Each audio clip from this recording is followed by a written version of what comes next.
बीजों द्वारा। तो पिछले क्लास में हम लोग पौधों में प्रजनन के बारे में पढ़ रहे थे, रिप्रोडक्शन इन प्लांट्स। कोई दिक्कत भी? तो पौधों द्वारा प्रजनन के बारे में हम लोग पढ़ लिए थे, बीज की संरचना के बारे में पढ़ लिए थे ना।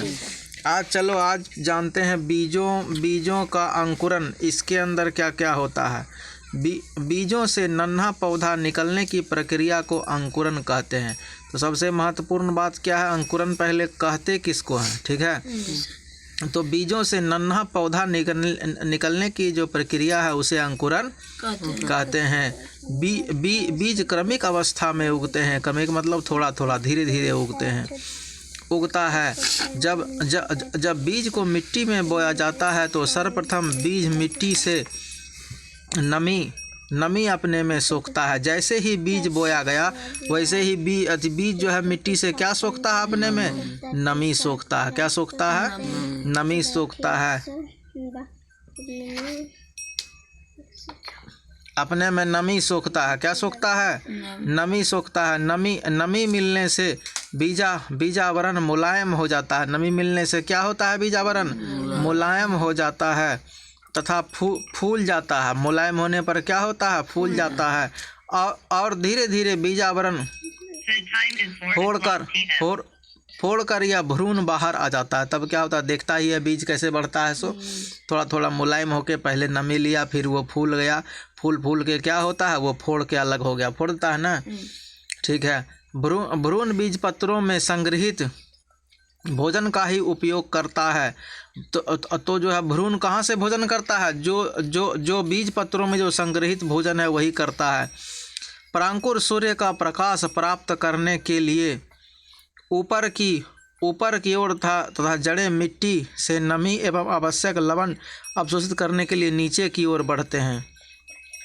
तो उसका जड़ जो है वो नीचे की ओर बढ़ता न है। और उसका परांकुर ऊपर का जो भाग है वो जो है ऊपर की ओर बढ़ता है। वो उसको क्या चाहिए? सूर्य का प्रकाश न चाहिए। जितना सूर्य का प्रकाश बन रहेगा तो वो फिर क्लोरोफिल के द्वारा जो है वो अपने लिए अपना खुद से भोजन बनाना शुरू करता न है। आगे आइए। इसे नव पौधा कहा जाता है। इसे नव पौधा कहा जाता है। क्या कहा जाता है? नव पौधा।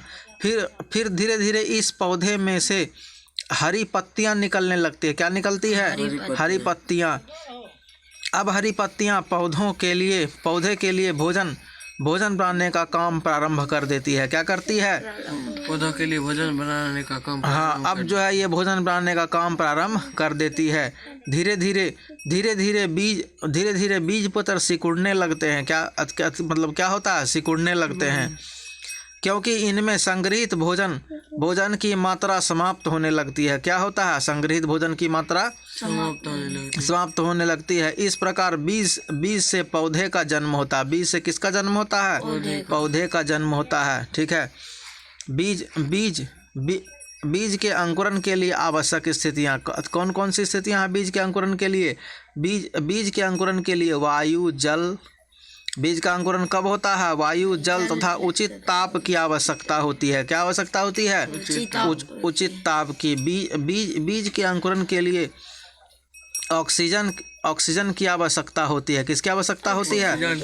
ऑक्सीजन की। जब मिट्टी में रुकी हुई वायु से ऑक्सीजन प्राप्त करता है। बीज क्या होता है? बीज मिट्टी में रुकी हुई वायु से ऑक्सीजन प्राप्त करता है। तो बीज जो है वो मिट्टी में जो रुकी हुई वायु है, वायु होता है ना, वायु मतलब हवा, उसी से ऑक्सीजन प्राप्त कर लेता है। इस प्रकार वायु मिलती रहने के लिए बीजों को मिट्टी की सतह के पास बोते हैं। तो क्या करते हैं? ताकि बीज को वायु मिलता रहे, इसलिए क्या करते हैं हम लोग? बीज को मिट्टी के ही पास बोते हैं। मिट्टी के पास बोते हैं। दूसरी बात, हम लोग जब देखते हैं कि मिट्टी थोड़ी कठोर हो गई है तो उसको जो है कोड़नी लगाते हैं, कोड़नी देते हैं ना, ताकि मिट्टी हल्की हो जाए और उसको वायु फिर से मिलना शुरू हो जाए। कोई दिक्कत भी? देखता है ना कैसे कोड़नी लगती है। सो चलो आगे आ जाओ। ये हो गया सामान्य, ये हो गया एक बात। दूसरा बात, हम लोग क्या करते हैं? सामान्य शुष्क अवस्था में बीज में जल की मात्रा कम होती है। जल सोखकर बीज मुलायम होकर फूल जाता है। मुलायम होकर क्या होता है? फूल जाता है। इस प्रकार बाह्य आवरण फट जाता है, जिससे नन्हा पौधा बाहर आ जाता है। देखता ही है ना, पहले वो फूल जाता है ना, जी सर। फिर जो है वो फूलने के बाद क्या होता है, फट जाता है ना।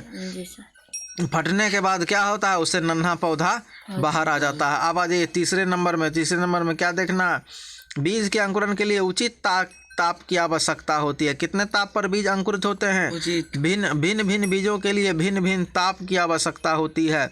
सामान्यतः अंकुरण के लिए कितना डिग्री चाहिए? 25 डिग्री सेंटीग्रेड से 30 डिग्री सेंटीग्रेड तक। कितना तक? 25 डिग्री सेंटीग्रेड से 30 डिग्री तापमान उचित होता है। इतना में बीज जो है वो अंकुरित हो जाते हैं। अब चलो प्रकाश एवं मिट्टी के संदर्भ में हम लोग क्या पढ़ेंगे? बीज के अंकुरण के लिए प्रकाश सदैव आवश्यक नहीं है। तो बीज को अंकुरित होने के लिए क्या आवश्यक नहीं है? प्रकाश नहीं भी मिलेगा फिर भी वो अंकुरित हो जाएगा, सिर्फ नमी के बदौलत। किसके बदौलत? नमी के बदौलत। वास्तव में बहुत तेजी से बीज जैसे टमाटर आदि अंधकार में अधिक तीव्रता से अंकुरित होते हैं, जबकि कौन सा? टमाटर जैसे बीज क्या होता है, अंधकार में वो ज़्यादा अंकुरित होते हैं। कोई दिक्कत भी? इसी प्रकार अंकुरण की प्रक्रिया के लिए मिट्टी भी आवश्यक नहीं है, कोई भी मिट्टी में वो अंकुरित हो जाएगा। किंतु अंकुरण के पश्चात नए पौधे के लिए प्रकाश एवं मिट्टी दोनों अत्यंत आवश्यक है। नया पौधा के लिए किसकी आवश्यकता होती है? प्रकाश एवं मिट्टी की।